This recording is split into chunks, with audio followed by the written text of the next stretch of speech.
Hey guys, so in this video we're going to learn how to make sauerkraut, which is a basic of vegetable lacto-fermentation. Alright, so what we're going to need to make sauerkraut is you're going to need a glass 1 quart mason jar with its lid. The lid's very important. We're going to need salt, 1 tablespoon of it.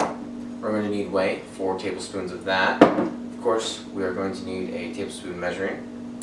We're going to need a bowl in order to be able to massage our cabbage in. Then we're going to need a cabbage, medium-sized cabbage, so 2 pounds, around there. If you get bigger, that's alright, because if you have too much, you always make up another one, because this is not going to fit all inside of this container, so we'll just have to find another container to put it in for the time being. Alright, so the first thing that we're going to do, and a cutting board and a knife, and make sure that your cutting board is stable. I know my cutting board is on my stove, but I have put down my damp cloth right here in order to help keep it from sliding, and I also made it level, so I'm doing the best. Alright, so we just took off our top 2 leaves that we're going to use to be able to use as a little holder for, I guess a topper for our kraut. Now what we need to do is we need to get this middle or this core out, because it's no good for us. It's really hard to be able to break down, very fibrous, so it's going to be really hard on our gut. So we don't want to worry about trying to ferment that, because it's going to take a long time in order to break that down. So what we're going to do is we're going to cut it in half, just like that. Alright, I actually like to cut in half one more time, so that then, show you so you can watch it, see this, so then right here, you can see that, then that's open for me to be able to cut. So now I can just come in here, and I can just cut that out. Voila! Put that over to the side. And then I can do that with all of these. So on this side, voila. So now that we have them all cut up, we'll cut them up in 2/4, which is how I like to work with them. What we're going to do now is we're going to cut them down into the size that we want. So we're just going to shred them. So if you have, if you have a food processor, you can use that. You can use that to shred if you'd like.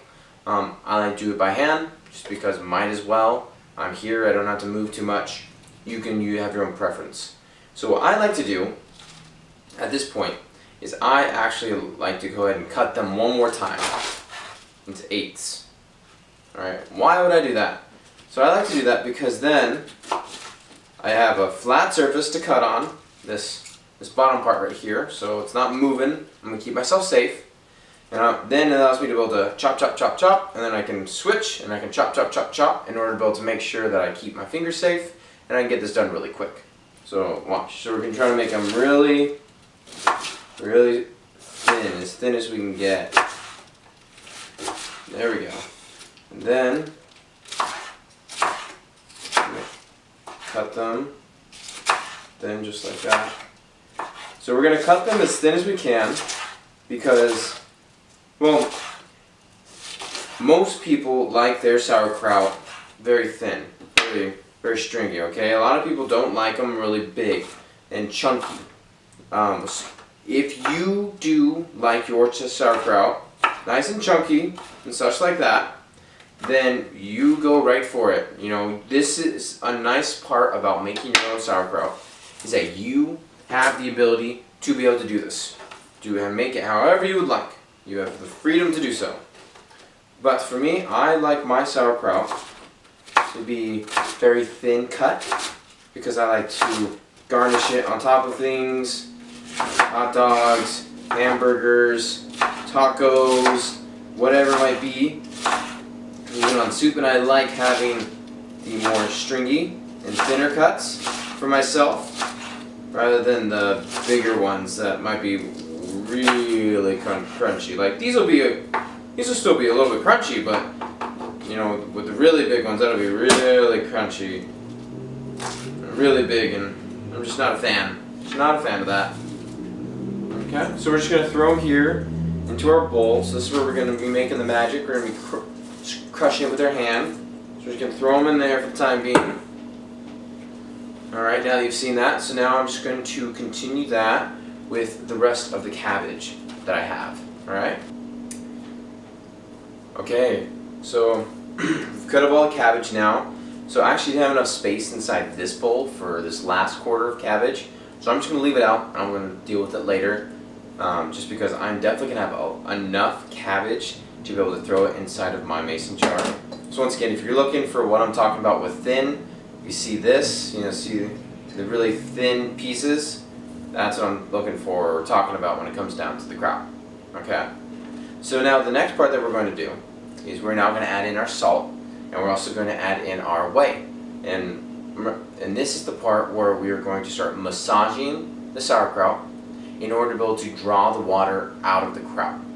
Alright, we do this because, number one, we're starting to be able to squeeze it out, tenderize it, get it ready, and also the water that we get out of the kraut is also going to be what's going to help to be able to fill this up.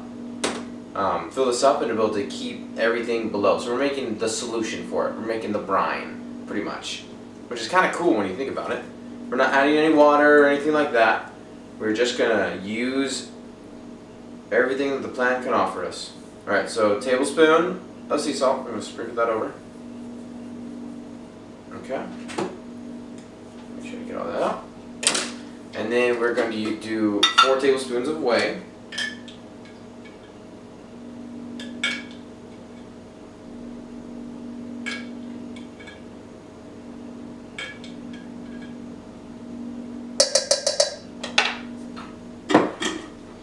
Alright, now this is where you're going to get your hands a little dirty, or you could do something else as well. So there are like pounders for this where you could take like a meat mallet, or if you actually have a kraut pounder, you can actually pound it with that instead. But what I like to do is I actually like to get my hands in there and massage it with my fingers. Another method that people have done is if you have a bowl that's smaller than this or about the same size, you set it on top and then you put a big weight on it. Like mix around the salt first, then set the bowl on top, put a big weight on it, and then let it sit like overnight or for a couple hours. The weight and the pressure will actually squeeze the water out of your sauerkraut with the help of the salt and the whey. So just a tip if you want to do that instead. This one's just really fast. You don't have to wait a couple hours to be able to get it done. Okay, so I'm going to kind of mix with my hands, and I'm going to start the squeezing process, or the massaging process. Massage. My wife loves me for my massages. Men and women, you guys will both definitely benefit from this. Alright, so we're finished up with our kraut now, or at least massaging it. So you can see it's nice and massaged. There's some water coming out. I'll show you real quick. I'll put this here. So now we got some more liquid. See that coming out? And that's not just whey.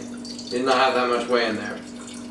So because of what we've been doing, we've been massaging it and getting it out in order for us to be able to now have our brine. Ta-da! So the next part of this is we're now going to transport this over to our mason jar, and we're going to start to fill it up. Just like this.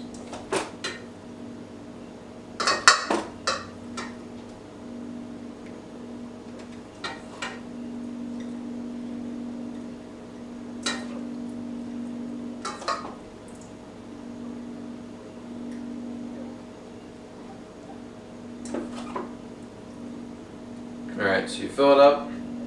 You're going to try to pack it down as much as you can.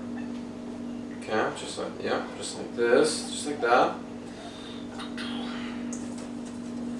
I'm going to fit a good chunk in here. Ta-da! Yeah, buddy. Okay. Once again, we want that liquid, so what you're going to do is you're going to want to squish it in order to get that liquid up. Yeah. You see that happen? So what we're looking for, what I'm aiming for right now, is that we want to get this just up to the elbow. Or the shoulder. There we go. Sorry. Elbow. Where did I get that from? We want to get it up to the shoulder of our mason jar. So we're nearly there. So I'm just going to put in a little bit more. So that's That's good enough right there, I would say. So there we go. I'm going to go ahead and dump a little bit more of the last bit of liquid in there. There we go. So yeah, it brings it up to the shoulder, which is really nice. And now that is when this part is going to come in.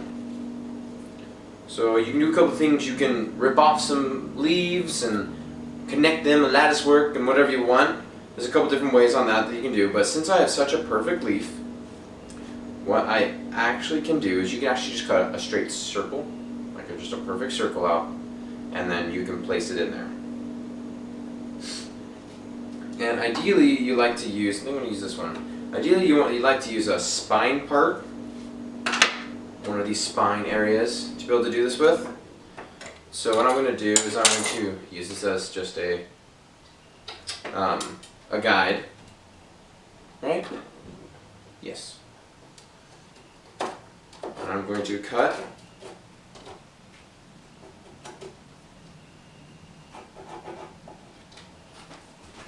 around it.